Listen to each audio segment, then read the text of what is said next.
This week, we welcome Nick Galbreath, co founder and chief technology officer at Signal Sciences, to discuss the intersection of development and security. In the leadership and communication segment, how Boeing should have responded to the 737 MAX safety crisis. Digital transformation is not about technology. Gartner's top 10 security projects for 2019 and more. Business Security Weekly starts now. This is Security Weekly, for security professionals, by security professionals. Broadcasting live from G Unit Studios in Rhode Island, it's the show where we explore the business of security to improve the security of business. Your trusted source for actionable insights on leadership, communication, and innovation. Get ready for Business Security Weekly. Effectively securing your organization and its reputation requires a smarter approach. To maximize efficiency and minimize risk, security experts turn to Logarithm, the only leading solution built solely for security teams by a security team committed to your success. With Next-Gen SIEM, user and entity behavior analytics, network traffic and behavior analysis, security automation and orchestration, and compliance, Logarithm provides security made smarter. How do you use the information from this show to address issues that executives actually care about? TrustedSec is a global information security consulting firm built on cutting-edge attack simulation research that extends those insights to advisory services, including governance, risk, and compliance, PCI, virtual CISO, and MITRE attack framework assessments. TrustedSec helps you translate the types of zeros and ones that you care about to the types of zeros and ones that executives care about. Go to trustedsec.com/Security Weekly. Learn how TrustedSec can become an extension of your team. Welcome to Business Security Weekly. This is episode number 121, recorded March 18th, 2019. I am your host, Matt Alderman, here in Colorado, joined by my co-host, Paul Asadorian, in G Unit Studio in Rhode Island. Hey, thanks, Matt. Good to be here.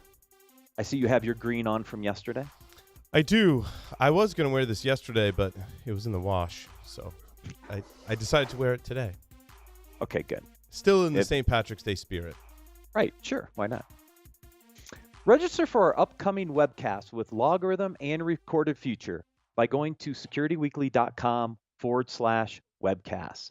If you have missed any of our previously recorded webcasts, you can find them at securityweekly.com/on-demand. Also, join us April 1st to 3rd at Disney's Contemporary Resort for InfoSec World 2019.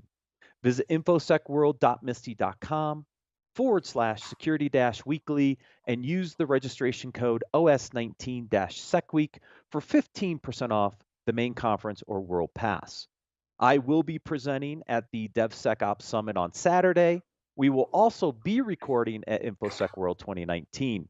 So if you're interested in booking an interview or briefing with us, please visit securityweekly.com/conference request. All right, let's get to our interview. Nick Galbreath is the co-founder and CTO at Signal Sciences. Prior to Signal Sciences, Nick scaled engineering infrastructure and teams at a number of online advertising, e-commerce, and social media companies, including IPNWeb, Etsy, Right Media, UPromise, Friendster, and Open Market. The author of Cryptography for Internet and Database Applications, he's been awarded a number of patents in social networking and has published extensively on new security approaches in continuous development and DevOps environments. Nick, welcome to Business Security Weekly. Glad to be here, guys. I'm in sunny Los Angeles today. Sweet. Nick, I have to ask, what was it like at Friendster? Because I remember that social network back in the day. I'm just curious now. No, I'm not laughing at you. I'm laughing like no matter what I do, we're in a VC meeting, we're fundraising. They're like, okay, that's great, but what happened at Friendster? Yeah. No, I didn't ask what happened. I asked what it was like. Well, let me tell you, it was actually a really fantastic experience for a number of reasons. Friendster was sort of the first company that really caught some air after sort of the dot-com crash. Mm-hmm. And it was one of the first companies that really hit international scale. And as you probably remember, it was not well equipped to deal with it at the time. Yeah, I But gotcha. at the time, like we had VPs, like the user growth is amazing. And then, like a year later, they're like, what happened? It's like, well, most of the growth is in the Philippines. And they didn't never ask those questions. Right, right, Now right, it's right. like if you have international consumer-based company, it's just assumed like, okay, where is it? Where are you getting traction? But at the Hmm. time, like no one was actually thinking that way, or even the consequences of what does a international social media network look like. That's no one had Right. any idea, and everyone was sort of caught off guard at the scale and growth. Yeah, it's kind of interesting, back around that time, if we relate that to security, right? We obviously have a lot of different security vendors in a lot of different categories. And when you break it down in those subcategories, there's usually like a few players in each category that are continuing growth and growing as companies. If I go back and I look at social media, right? Like what was the one there were some that competed with Twitter, there were some that competed with Facebook, and like pretty much when you emerge from that social media, those social media giants are the only ones left, right? Google just shut down Google Plus. Yeah, It seems like yeah, there's a category king in social media in a certain vertical, and that's it. Like there's no oh, one else, right? absolutely. Yeah, I Absolutely. remember And that's the actually, I was going to bust on you for like, Friendster, really, but you know what? It's very apropos because who was my coworker at the time? John Alspaugh, who is well known for, sort of pioneering a lot of DevOps work in operations.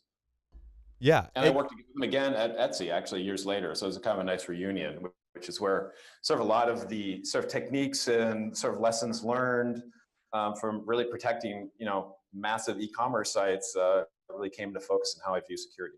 well, and that's the important thing. When we hire here at Security Weekly, and we encourage others when you hire, like you want to hire people that have tried stuff and it didn't work out, right? Because the lessons learned that they bring Oh, to the absolutely. new organization to me is far more valuable, right? That's why Silicon Valley is Silicon Valley. It's not necessarily the winners, it's the amount of failures that happen, which people learn so much so fast. Yeah, And yeah. the cycle is really tough to beat. So yeah, when me and my co-founders were at Etsy, and we basically had in some ways like Friendster, it was a very rabid community, wildly growing, but had sort of severe operational problems, Hmm. but was also making money. Right. So in some ways, it's kind of like worst case scenario for a but security one of the things Etsy I think environment. was really good at was this forefront of DevOps and security in the intersection, which is kind of what we wanted to talk about a little bit in this interview, Sure. is because we see this example over and over. Netflix was another one, obviously, Mhm. but they were on the forefront of really starting to understand kind of how development and security were going to come together. And we know the challenges, right? I've talked about this for years. I know you guys have over at Signal Sciences. Is how does security really work closely with the development teams under this new model? And I want to dig into some details because I think there's a lot of lessons learned over the work you did at Etsy and the things you guys have Sure. subsequently done at Signal Sciences. Yeah, I mean, Signal Sciences was basically take the lessons learned from Etsy and turn and productize it, because none of us actually wanted to go to another company and redo the exact same thing all over again.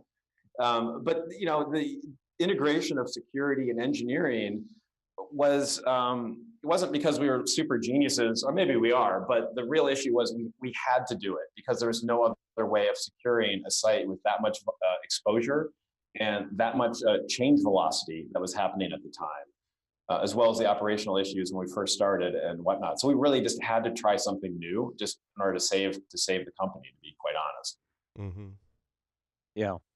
And so let's talk about that a little bit. So what was the approach of how security had to integrate itself in? Because I think this is an area a lot of people struggle with.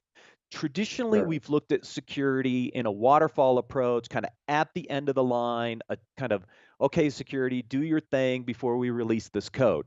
And that happened periodically. It wasn't anywhere near the speed we're at today with DevOps, right? I mean, in these environments, multiple times a day, releases of code are realistic, and you can't be at the end of that pipeline anymore. So Right. how does that, how do we start to tackle these issues and move security and integrate it into that whole DevOps process?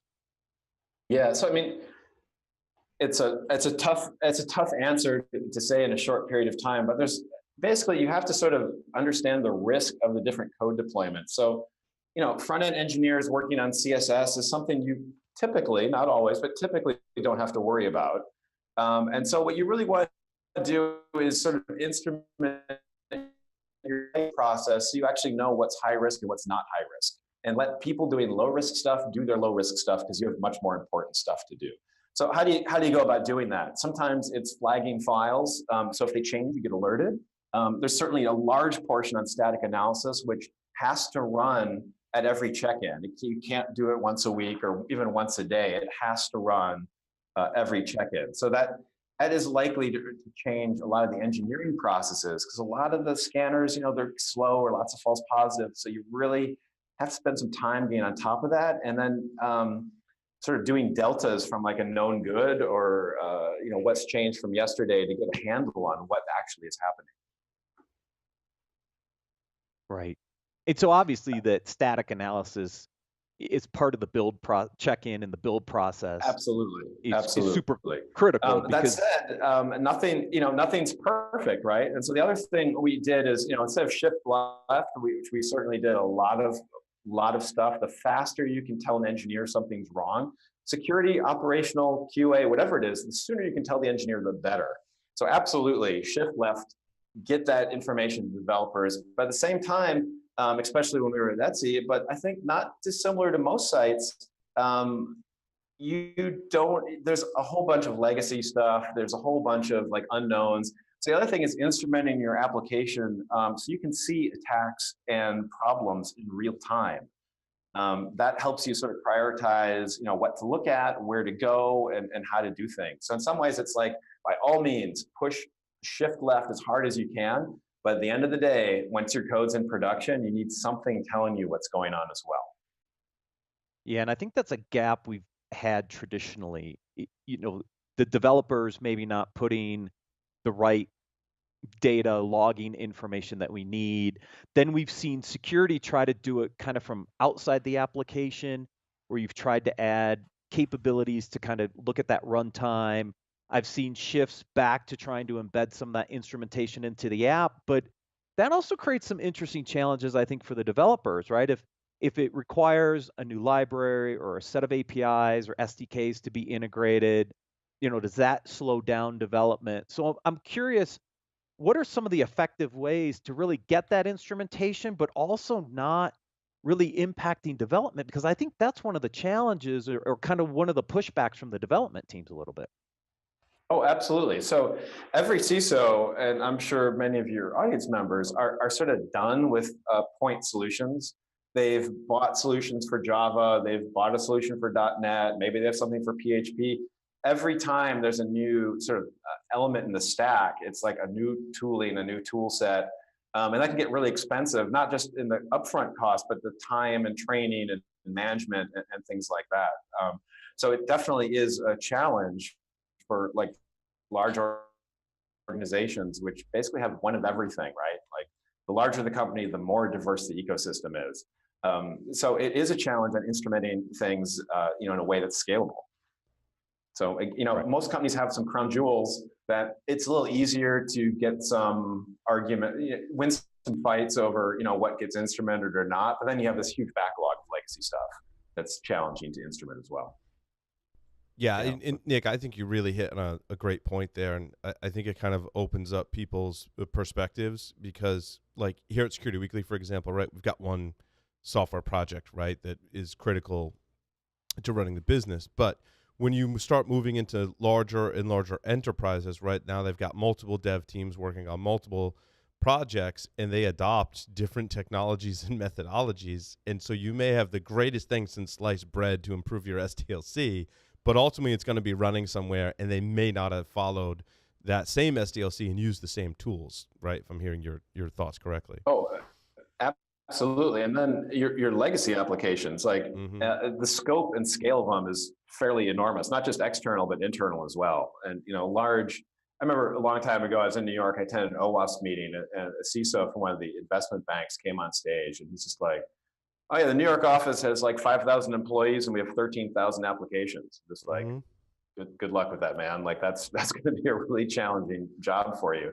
So part of this is exactly what sort of Signal Sciences does, is to sort of allow you to plug into lots of different infrastructure, get that telemetry. Mm-hmm. So that's basically why we started the company, because getting visibility in your infrastructure is really important. In fact, I'd say for CISOs, like, what percentage of your web applications do you have any visibility on? Mm. That's a real question and a real problem. If you can't actually see where attacks are happening, then how do you know you're being effective at preventing them in the first place?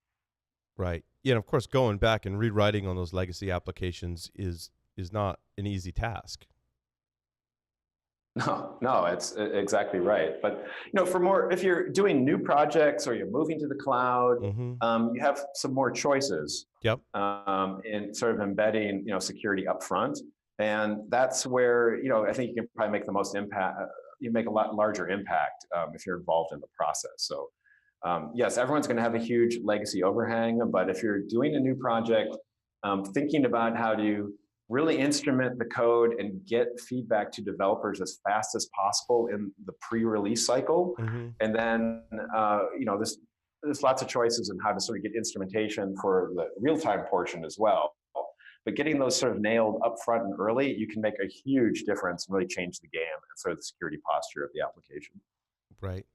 It does gaining telemetry on your legacy applications, does that help migrate them from legacy into something new? Like, does it aid that process by having those insights and seeing how it's running and looking at things like security and performance, right?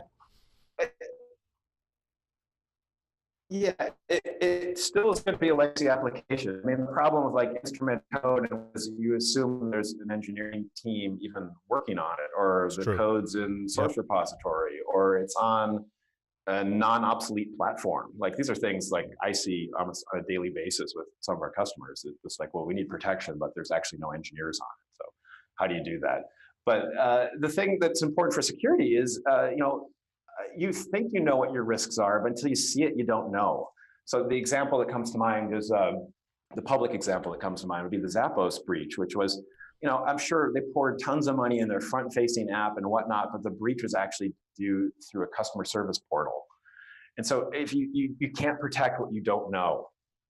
Right, exactly. That's why getting visibility is super important. It still is going to make that application run on whatever junk it's running on, and that's the life you live in.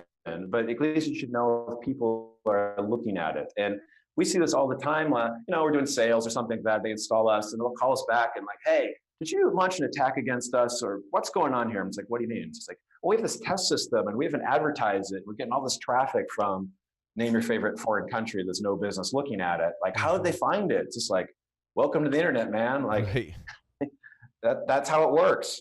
You're only a few milliseconds away from every attacker in the world, right? That's right. I think my co-founder Zane said this. I'm not sure if he made it up or not, but it's like, you're on the internet, you get a free pen test, you just might not get the report. Right. Like someone's poking you. Mm-hmm. But you might not know that unless you actually get some instrumentation happening, across all your infrastructure. Right. Exactly. Yeah, and I think many have kind of lost sight of that over the years too. I think it was 10 plus years ago much harder to identify everything on the public internet, and now there's companies that's like what they do, right? And you're naive to think that attackers haven't adopted that same technology to just continually map the internet. So even if you're not indexing with a search engine or whatever, if you're on the internet, someone is going to find it, and much more quickly than they could before. Oh yeah, there's in the last couple of years, being able to scan the entire IPv4 address space is actually doable and fairly simple if you know where to look. So there are people constantly exploring everything that's available. And so the thing with knowing where attackers looking at, where they poking, that's just to help prioritize your sort of precious time and trying to figure out what needs to get hit. Everyone thinks it's their payment gateway, but it turns out those are actually pretty good and pretty solid. It's the customer service portal based on some CMS from who knows what, on who knows what platform is where you're going to get owned. Right. For sure.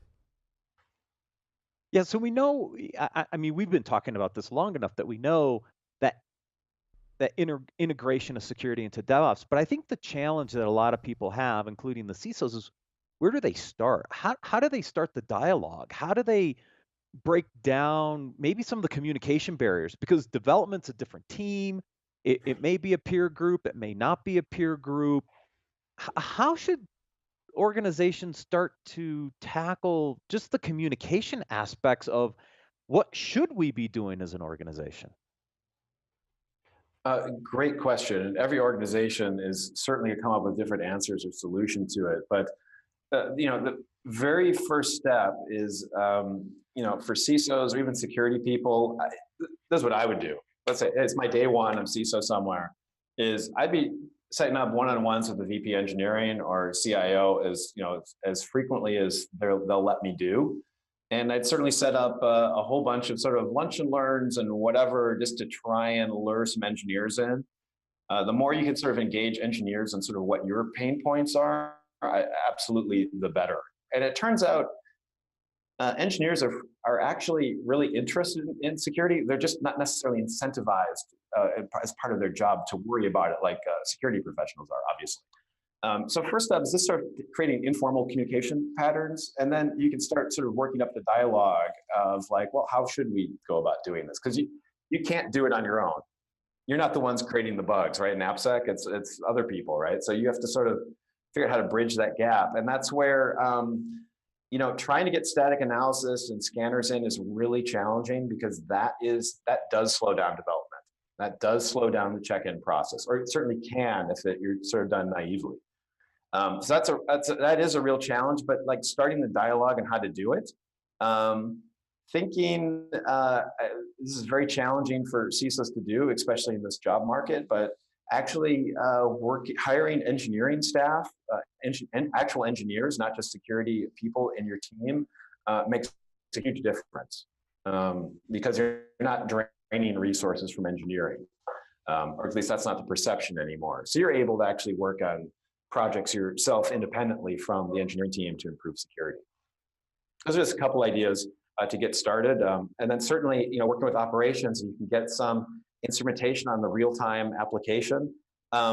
Once engineers start seeing, not just engineers, CISOs, VP engineering's, CEOs, once they start seeing security is not this black and white thing, but like attacks are happening all the time, constantly, they have a much healthier respect for what you do in AppSec than they would have otherwise. Otherwise, it's just sort of invisible, and invisible things typically aren't valued very much.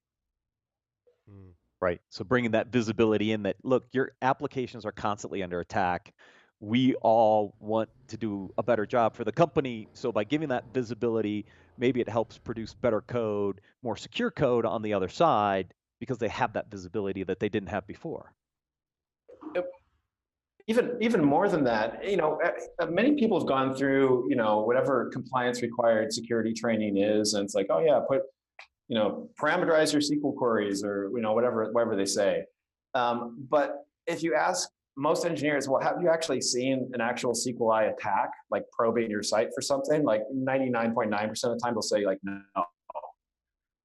Once they see someone scanning their own application and own code, it pretty much radically changes the conversation. It's not an abstract thing anymore. There's an adversary.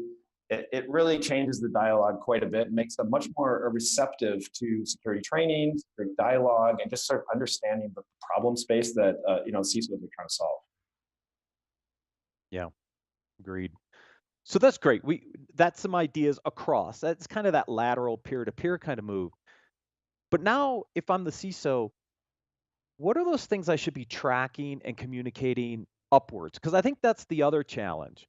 Is we think, traditionally in a network environment, we know vulnerabilities and we know incidents, but on the AppSec side, what are the right kind of metrics and communications upward to the rest of the executives or the board? Where should they be focused on that front? Yeah, I mean, that's, again, really challenging. And hopefully you have a boss that's actually interested in security in the first place, which goes a long way.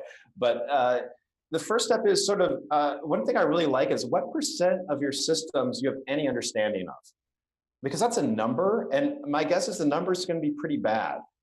But that's actually a good place to start, because then you can actually practice. There's a couple things that are great about it. One, if there's a problem, it's already expected. If you say like, I got coverage on 13% of my applications, doesn't even say that's good coverage. You have something on 13% of your applications. And when breach happens, kind of expected then, right? Like, you have a huge portion of your site not protected. Nice thing also about a number is you can actually show progress in things. And it certainly shows, here's the favorite game. Like, hey, so if I'm going to spend $100,000, I think I can move the 13% to 20%. Like, okay, any good CEO or CTO or venture partner is going to say like, cool, what if we spent $200,000? What would I get for my bang for the buck then? And you can really have a really interesting dialogue on risk reward, on the type of instrumentation you're putting in place, the type of processes you're putting in place, but just having a really honest conversation of like, what do you know now? And then you can sort of really move forward. I think it really will be very eye-opening for everyone involved. Yeah, agreed. Because I think that's a challenge, right? First, to your point, visibility, but then even just what are those base metrics? I mean, percent coverage, great. Right. I'm sure there's other. If you don't even have instrumentation, that's fine too. How many of your applications have had any static analysis done on them ever? Okay, it's probably not a great number, but that's okay. That gives you a starting point to know how hard your job is to your boss, right? And that's actually what you want to communicate. You don't want them to find out when there's a breach that all this stuff isn't covered. You really want to sort of socialize that, going back to the beginning of the show. And you really want to socialize that type of information way up front. Yeah, it's interesting when we talk about metrics, in this light, because I think you have a tendency to use like most frequently or least frequently, and so you might use the metric of, well, how many tickets do we have open, right? When really the metric is, are we fixing the things that really matter, right? Security or otherwise, and how do you measure that? Right, or how many applications have there's even a place to put a ticket. Yeah. I can just assure you, like in a large enterprise, there are literally thousands of applications of every possible ilk imaginable. And do we see stuff on Windows 32 and Red Hat CentOS 5, which are completely obsolete? Like, we see that all the time. So like there's how much of the stuff you're protecting is in like a really bad shape, or doing well, and being able to sort of qualify or quantify those metrics in a way, I think, laterally and upwardly, they'll appreciate that sort of thoughtfulness. Yeah, I think the other big challenge is open source. How much open source am I using? What version of open source? I mean, obviously, we've had some major vulnerabilities in open source, but again, that's a visibility problem. But that's kind of embedded even a layer deeper down into the app, because what libraries and binaries am I using? Okay, yeah, but here's the way of translating that. How many of our applications are at patch level? It's like, it's really that simple. Like, is the OS at patch level? Is the application at patch level? Is the open source components at the appropriate level of, are they being patched at all? So it's like, yeah, there's lots of open source stuff playing around, but how much of it is even up to date or current, or by patch level, I mean, you don't necessarily need to use the latest version, but you need to use the latest sort of minor version that's appropriate for your code base. Just even having like basic answers of, are you up to date or not, is actually a really great way of getting started at information. Yeah, I agree, Nick. I mean, there's a lot of nuances to that, and we, sit here as pundits and we talk about all the various, nuances of what code are you incorporating that's open source and how do you know if it's patched or not. But to your point, at a basic level, you got to know that like your operating system, your application server, and the libraries that you can easily identify whether they're patched or not, as in the Equifax case, pretty straightforward that there was, an open source component that was vulnerable. I mean, that's just, if you start there as your baseline, I think you're going to see a significant improvement in the security of your code, and it's going to allow you to build upon that. Yeah, and it's like some of these things, like, certainly for library updates and open source updates, I'd be surprised if the security team is actually responsible for doing that. They are maybe responsible for calling out the problem. So in some ways, that's another great dialogue. If you're reporting metrics, not to cast shade on your engineering, family, but just facts, right? What's up to date, what's not up to date, and how fast are they getting up to date? Those are great metrics like anyone can start with. Yep. Just to have a dialogue, not to actually cast blame, because engineers are underwater doing whatever they're doing already. Absolutely. But it's a great way of actually having a dialogue to say, like, how can we make things better? How can we improve a process there so we can update stuff? Yeah, and have a plan. I mean, the open source example is one that I've spent a lot of time thinking about and talking about with various people. And once you have the ability to collect the telemetry, then you can say, well, we've been using this open source library for 3 years and it's never been updated, but there's never been a published security advisory. At least you can go collect those things and every once in a while manually look at them and then have a process in place to say, did it get abandoned? Do we need to take over this project? Sure. Those kinds of things. Absolutely. And those are great numbers to report and have dialogues with engineering, because it's a risk for them too, just in terms of operational support and, performance and, just because there's no security problem doesn't mean there's not an operational problem. So there's, it's a good dialogue to have with engineering on exactly those types of things. Yeah. And I mean, as we know, oftentimes getting ahead of the problem and being proactive in fixing it before bad things happen, is a conversation I have actually with my wife about household things, right? Because if similar to a household, right, you let things go, your dishwasher or whatever appliance is, beyond its life and you're limping along, you got to do some proactive maintenance and have a plan to replace it. I feel like the software building blocks, it's a similar kind of thing, identifying things early, fixing them before they become problems, not just in software, but in IT in your household is a very similar process. Yeah, it's easier said than done, as you probably know in your household, right? Right, and the priority of things, it's a business decision, just like in your software, right? Right. My house, there's 3 kids, so things like the washer and the dryer and the dishwasher are pretty mission critical when you have, that 5 people to process all their laundry and dishes, right? It's the same thing with software. What's most critical to the business, and what do we know we definitely have to be proactive or it's really going to hurt, right? Right. And then the trick is, how do you bundle up all these things we just talked about in a way so the CEO or the board or, CTO, depending who you report to, can actually understand and help you and help the organization solve. Absolutely. That might be the hardest part of it all, right? Yeah, it's understanding the risk behind the technical debt that you're incurring, I think is sure likely like the way to summarize it for if you've got software projects that you're trying to manage, right? Yeah, but the nice thing is, if you do this right, you can report every quarter if you're making a difference or not. If you're not making a difference, well, then you probably are have a resourcing problem, which is a great dialogue to have with your boss on your budget, right? So getting these numbers up front and reporting them regularly, while may or may not, solve all your problems, is a good way of really sort of getting a dialogue with, laterally and upward on just sort of how to make improvements and how to actually protect things. And certainly it gives you a seat at the table when a new project is going on, because they already are familiar with you, they know the issues, they know who you are, all this type of stuff. Yeah, are there, I think a lot of people still struggling with this a little bit. I think this whole DevOps digital transformation is new to a lot of security folks. Any good resources that CISOs and other people in security could go find to help them kind of do a better job of integrating with the DevOps teams? Security integrating better with the DevOps teams? Yeah.